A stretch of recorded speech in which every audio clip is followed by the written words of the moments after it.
So my journey with TSi actually started from TSi USA in June of 2017, where I started as an intern and then made my way up to electrical engineer 1 and 2 and engineering manager.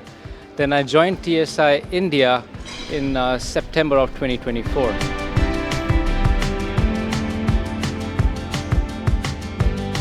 The work culture is very unique. We are more family oriented, and I belong with the R&D team, so we develop new products, new innovative products, which is a demand, if not now, but in the near future.